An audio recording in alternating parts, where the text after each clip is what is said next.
Usted está viendo El Mundo en Perspectiva. Qué bueno que nos acompaña. El programa de hoy es el papel profético de la Iglesia en los acontecimientos mundiales.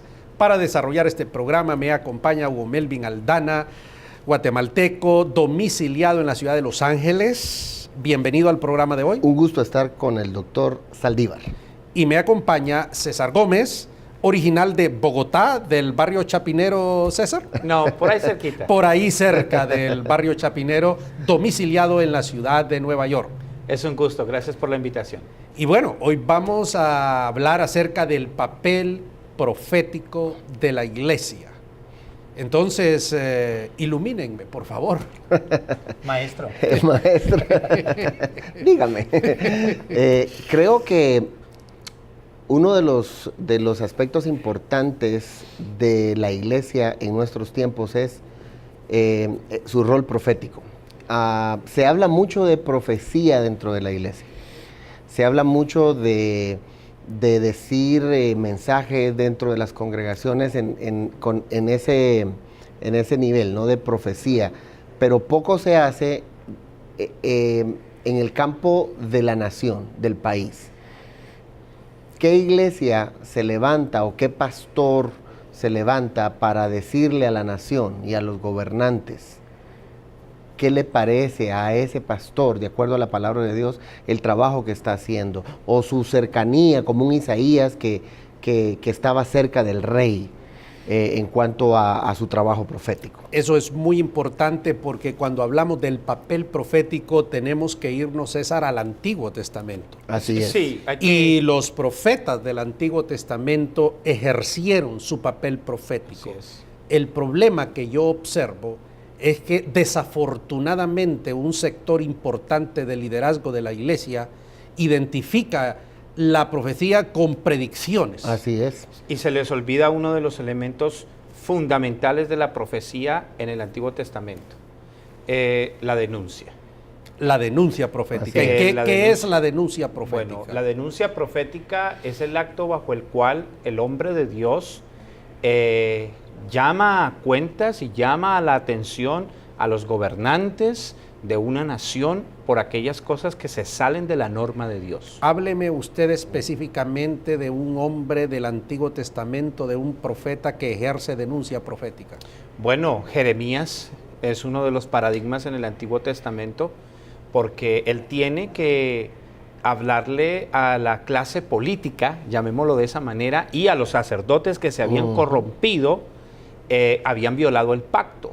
Y eso tuvo un costo para Jeremías el ejercer ese trabajo de denuncia. Sí, el problema es que cuando estamos hablando del elemento profético, como que hoy en día se le ha agregado esta tónica glamorosa al asunto, en base simplemente a predicciones, que algunas veces son más inventos, y realmente yo creo que si estudiamos el ministerio de Jeremías, nadie va a querer un llamado así. Absolutamente. Nadie, porque desde el principio él fue rechazado. Por ejemplo, en Miqueas, ahí veo yo la esencia del ministerio profético. Estoy lleno del poder de Dios para declarar a Israel su pecado y a Jacob su rebelión.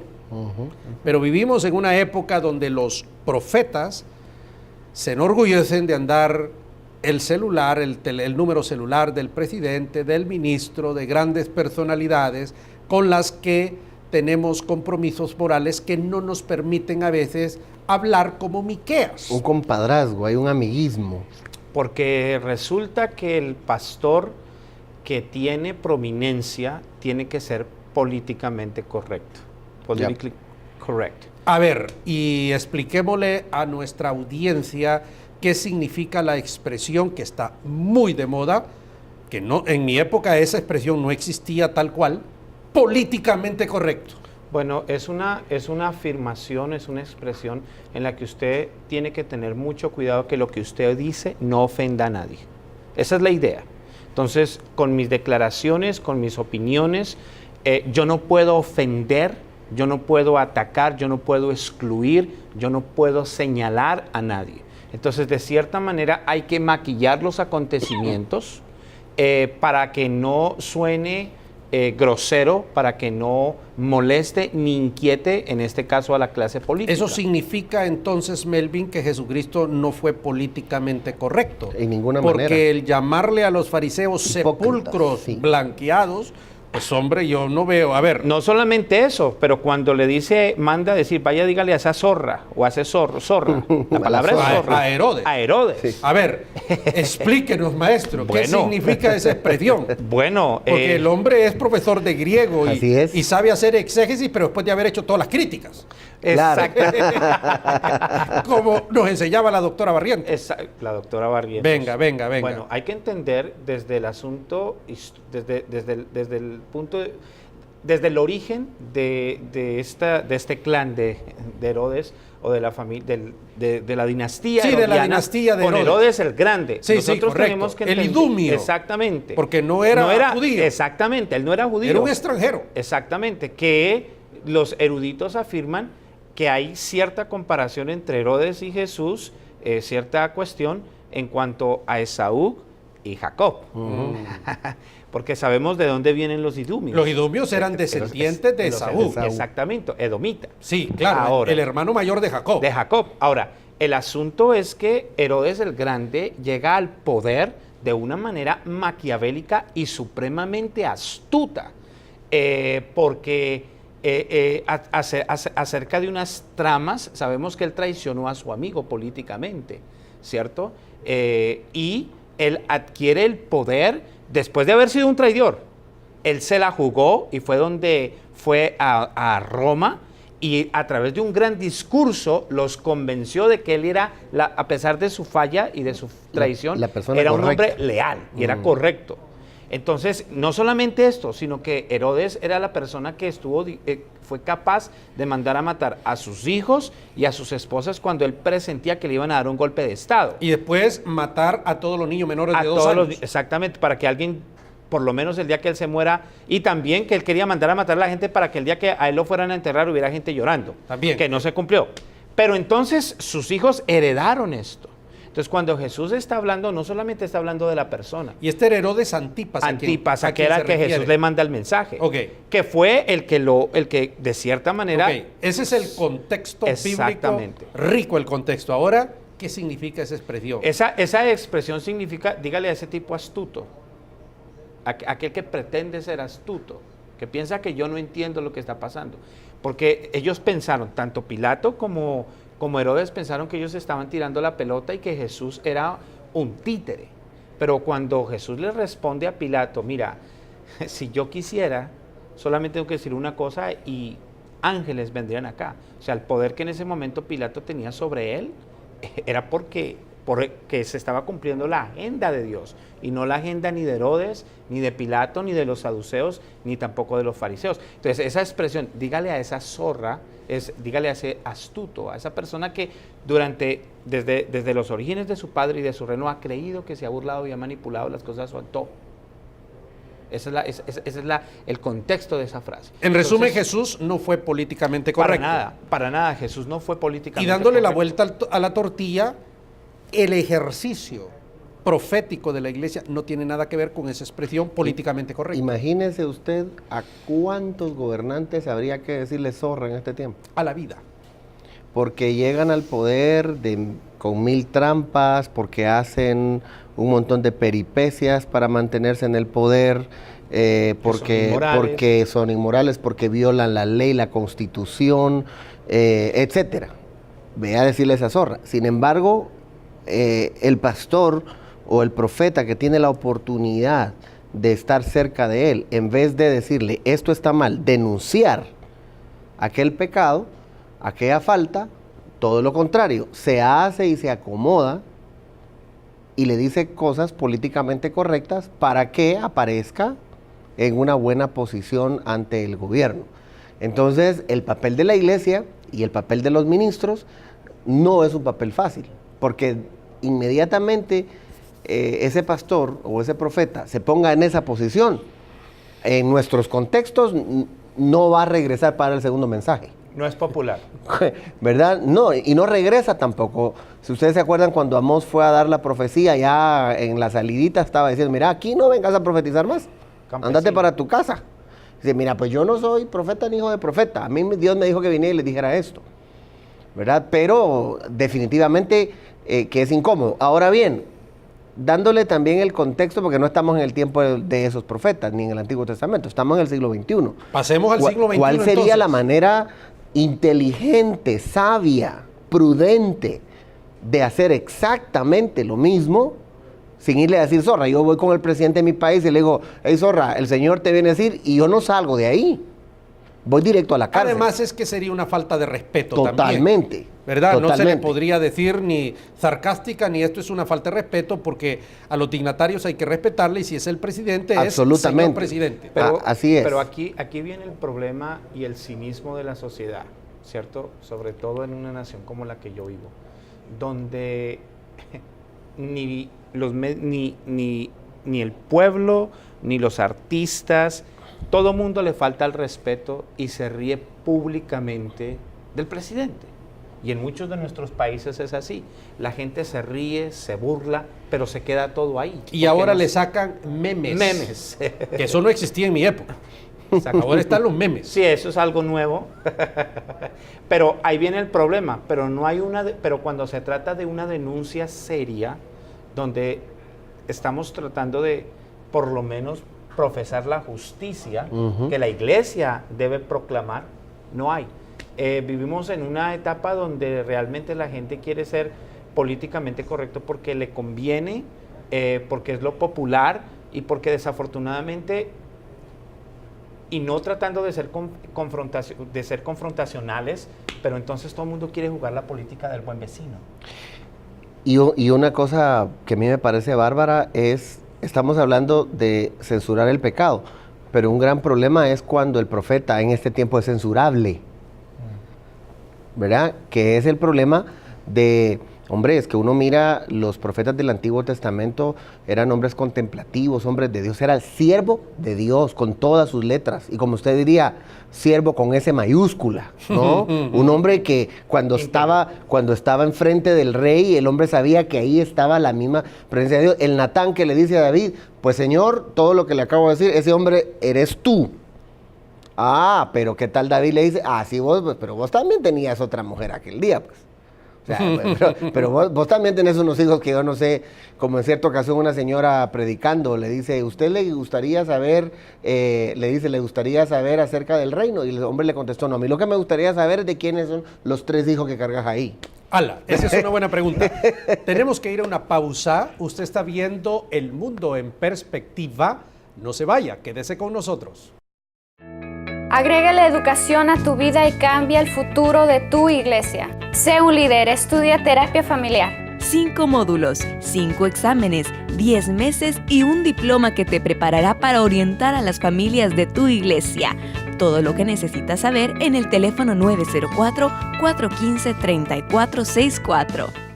Las tendencias y nuevas tecnologías del mundo demandan un liderazgo efectivo en nuestros ministerios. ¿Estás listo para afrontarlo? Universidad para Líderes ha creado la modalidad que llevará a tu iglesia a un nuevo nivel, Tu Campus. Es la plataforma para desarrollar integral y efectivamente la visión que Dios ha puesto en tu ministerio. Fundar un campus UPL en tu iglesia es muy fácil. Ingresa a universidadparalíderes.com, llena el formulario con tus datos y comienza a desarrollar el ministerio como nunca lo creíste posible. Usted está viendo El Mundo en Perspectiva y estamos hablando acerca del papel profético de la iglesia en los acontecimientos mundiales. Quiero dejar claro algunas cosas, pero una de ellas que quiero clarificar es que el mensaje profético de la iglesia no solamente es de denuncia al pecado. Esto hay que entenderlo en toda su dimensión. Profecía tiene que ver con el llamado del profeta al pueblo al arrepentimiento. Eso es parte del ministerio profético. Sí. Muy importante. La denuncia del pecado es otra, pero es una nada más. El elemento predictivo, sí, evidentemente. Hay un elemento predictivo, pero no a la zumba marumba, producto de un conocimiento erudito del hombre que está allí detrás de este movimiento, ¿verdad? Entonces, estas son cosas importantes. Hay otros elementos, no quiero que entremos en eso. Y la otra cosa que quiero que hablemos es que los profetas son personas altamente educadas. No es un perico de los palotes que viene ahí y se nos acerca a decir cuestiones que te van a pasar en el futuro. Por favor, que alguien me muestre a un irresponsable de estos en la Biblia y entonces yo cambio la teología. Como decía Lutero, si no me mostráis por las Escrituras. Pero yo veo a un Isaías altamente educado. Ahora dice, yo soy un cobrador de allá campesino, mi padre era esto. No, hombre, estudiemos el contexto. Era un tipo que venía de la aristocracia. Así es. No era un pobre allá que esté en un barrio marginado. Era un aristócrata que había sido educado. Y Dios no llama a cualquier vago para que, perdón que use la expresión esta, sino gente que pague el precio. Y si no, veamos a Gedeón. Gente que pague el precio para tener el honor de ser llamado. Hablemos de estos aspectos, las dimensiones de la profecía y la educación del profeta. Yo le agregaría el otro elemento que es probo, ¿verdad? Porque es altamente educado, pero también es una persona que representa. Desde ahí el hecho de que profeta es el que habla en vez de, ¿verdad? En este caso en vez de Dios. Es como tener al Dios mismo diciéndole el mensaje al gobernante, al sacerdote. Sí, el profeta es el hombre o mujer que habla al pueblo en nombre de Dios. Así es. Que es lo contrario del sacerdote. Ajá. El sacerdote le habla a dios en nombre del pueblo. Así es. Va de regreso el asunto. Exactamente. Va de regreso el asunto. Pero esa funcionalidad del profeta va a tener impacto en la sociedad, en la clase política, en el pueblo, en la clase religiosa, etcétera, cuando él no solamente hable en vez de Dios, sino que sus actos sea un hombre, una persona proba, que no se le pueda estar señalando, porque eso es el problema que tenemos en nuestro tiempo. Que a veces las personas que quieren hablar en nombre de Dios, de hecho cojean de una pata. Exactamente, de hecho los pastores todos de alguna forma tenemos una labor profética, porque estamos hablando la palabra de Dios, pero nos queremos a veces levantar y decir esto y esto y lo otro, y resulta que nos pueden venir 10 críticas de regreso. Ahora, César, ¿qué se requiere para ser un profeta en el siglo XXI? No tiene nada que ver con los profetas del siglo 8, 7 y 6, porque la gente que no se entiende, así se cuenta del antes de Cristo. Antes de Cristo, sí. No tiene nada que ver con ahora. Entonces, yo quiero solamente para introducirte, a mi criterio, tiene que tener conocimientos bien profundos y a lo mejor haber ido a una muy buena universidad para poder hablar con entendimiento. Sí. Yo sé que algunos me están criticando por lo que acabo de decir, pero corro el riesgo, te escucho. Sí, evidentemente yo utilizaría la palabra, tiene que ser un hombre versado en las Escrituras. Versado en las ¿Solamente en las Escrituras? No en una sociedad como la del siglo XXI. Exacto, si yo voy a profetizarle, si yo le voy a profetizar a un gobernante y no sé lo que es política internacional ni su teje y maneje, por favor, quédate en tu casa. Eso es serio, porque entonces voy a ir a decir cosas que no entiendo. Yo tengo que entender el modus operandi. Así es. Sí, tenemos que quitarle, volviendo a lo que usted acaba de mencionar, hay que quitarle el ropaje cultural que tenía el profeta en el Antiguo Testamento. Ahora, retomando algo que usted mencionó, no olvidemos que, por ejemplo, el libro de Isaías, esa es una joya literaria.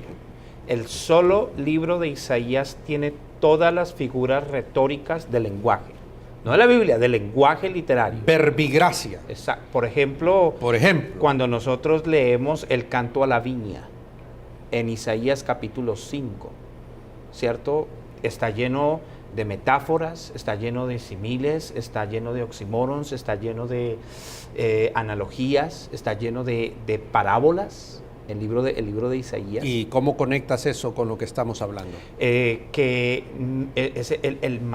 el sintaxis, las ideas, no la pudo hacer una persona que no tenía una preparación intelectual, llamémoslo de esa manera, teológica, O sea, en otras palabras, Isaías era un hombre supremamente educado. Solamente para entrar a la corte del rey, ahí no entraba cualquier persona. O los redactores del libro. O los redactores, exacto, o los redactores. Pero tengamos en cuenta y hablemos en esencia de lo que él escribió. Ahora, hoy en día una persona, además de ser versada en las escrituras, tiene que ser una persona educada, tiene que ser una persona que maneja ciertos protocolos y que conoce no solamente de los temas bíblicos, sino de los temas que están afectando la sociedad hoy en día, para que pueda contextualizar su mensaje a la realidad de lo que está pasando. Sabemos que Dios actúa soberanamente sobre esta persona, pero no podemos, tenemos que ser claros que las cosas nunca se dan en un vacío. Entonces, no podemos, y con el debido respeto, yo entiendo, no puede ser una persona que carece de conocimiento. Para los amigos que ya nos están criticando, porque eso, vivimos en una sociedad de esa, ¿verdad? Porque la gente piensa que cuando uno habla así, habla irresponsablemente. No, hay todo un sustento de muchísimos años de estudio para hacer este tipo de declaraciones. Para mí hay dos paradigmas, uno en el Antiguo Testamento y otro en el Nuevo Testamento, de quién debe ser un profeta. Sí, tú ya lo dijiste, el del Nuevo. Y el del Antiguo, Daniel. Jovencito, bien parecido, con características intelectuales propias, porque Nabucodonosor así se lo puso. Sí, dio un perfil. Le dio un perfil bien claro, bien complicado. El hombre aprendió los idiomas, aprendió la cultura, aprendió las ciencias, y dice cuando fue examinado 10 veces mejor que todos los demás. En el ocaso del imperio babilónico vemos la figura de Daniel, cuando la mano comienza a escribir. En código en una pared, según relata el texto, y entonces alguien, después del estupor y de muchas cosas que se dijeron, alguien se para y dice: en tu reino hay un hombre que tiene un espíritu superior. Este no es un hombre improvisado. Este no es un hombre que sale de la nada y que a la zumba marumba habla o no. No, tiene un espíritu superior, educado en la corte del rey al más alto nivel. ¿Cuál es el problema entonces de decir que necesitamos profetas educados en las ciencias humanas, económicas, políticas, si es que vamos a hablar, si es que vamos a profetizar? Sí, para que nos tomen en serio, y bueno. Y aunque lo estamos asumiendo, yo creo ya en lo que estamos diciendo, tiene que ser una persona que Dios llama para hacer ese trabajo. Claro. Porque hay personas que tienen de pronto la academia o conocen cosas, pero Dios no los llamó a hacer tal cosa.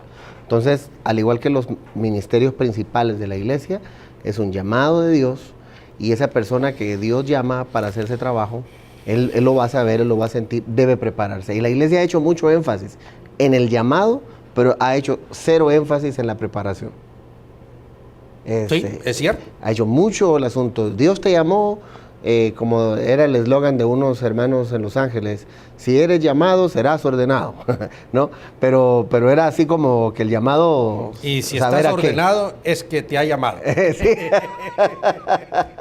sí, es como el fulano que era un pastor, y entonces pero todo le iba mal en todo. Y entonces le pregunta a su jefe y le dice, su supervisor, le dice: ¿y cómo fue que Dios te llamó? Si es que yo estaba allá, dice, en la agricultura, y vi hacia arriba y vi una S y una C, y yo entendí siembra para el cielo. Pero como era tan mal pastor, le dijo: ¿no será que Dios te dijo siembra camote, hijo? Entonces muchas veces hay gente en el ministerio haciendo lo que no se le ha llamado. Entonces ese es un fracaso seguro. Pero la persona que va a hacer ese trabajo, como siempre se ha mencionado, tiene que dar la talla, no solamente en saberse unos cuantos versos bíblicos, sino en saber interpretar el texto, y también a la luz del texto interpretar todo lo que pasa a su alrededor para ser pertinente. Y el paradigma novotestamentario es Pablo. Yo siempre digo, después de su conversión, el momento en que él inicia su primer viaje misionero, hay un lapsus de 14 a 15 años. Pregunta: ¿qué hizo Pablo? Yo sé lo que hizo. Pero aquí viene, y esto es tema de mi próximo libro, y César ya sabe sobre eso. ¿De dónde pepino Pablo saca el discurso de 1 de Corintios 15? Entonces, eso me muestra a mí que hay un profeta que hizo su trabajo para poder hablar al pueblo en nombre de Dios. Así es. Entonces, estamos hablando del papel profético de la iglesia. No es irse a parar y decirle al presidente o al ministro o al sistema, zorra, Dios dice. No. No. Y muchos han hecho eso, no solo con muchos otros, con otros ministros que no les parecen, van y fuera de un hotel le gritan. Y lo publican ahí en las redes, ¿verdad? Que le fueron a gritar a un fulano, que le gritaron al otro sutano, pero con palabras ofensivas. Eso es obvio. Si a nosotros, por lo que estamos haciendo o diciendo ahora, el día de hoy en este programa, no nos gustara y al salir de aquí del estudio alguien nos dijera herejes, sinvergüenzas, yo creo que por muy tranquilos que seamos nos va a molestar, ¿verdad? Pero ¿qué tal si viene y nos lo demuestra y platicamos? Que eso sería una cosa diferente, ¿verdad? Para terminar, César. Yo creo también que una de las características es que nosotros observamos que hoy en día el profeta no puede comprometer el mensaje que tiene que dar. Sí. Y debe estar dispuesto a pagar el precio que eso implica. Eso es lo que nosotros aprendemos en el Antiguo Testamento. El mismo Pablo, los hombres de Dios que hoy han sido llamados, y de cierta manera el pastor también ejerce un papel profético porque está enseñando la palabra de Dios. Un pastor cada que se para, cada domingo a enseñar, sí, a predicar la palabra, es un profeta. Totalmente de acuerdo. Yo lo hago, Melvin lo hace, usted lo hace, doctor. Pero tenemos que ser consecuentes y dispuestos a pagar el precio, dispuestos a no comprometer el mensaje que Dios ha puesto en nuestro corazón, aunque no creo que sea la intención, pero la verdad es que Jesús dijo que la verdad incomoda. La verdad muchas veces no haya cabida en el corazón de aquellos que están escuchando. Muchísimas gracias por haberme Ha sido un acompañado gusto. en el programa de hoy. Usted ha visto el mundo en perspectiva. Muchísimas gracias por habernos acompañado.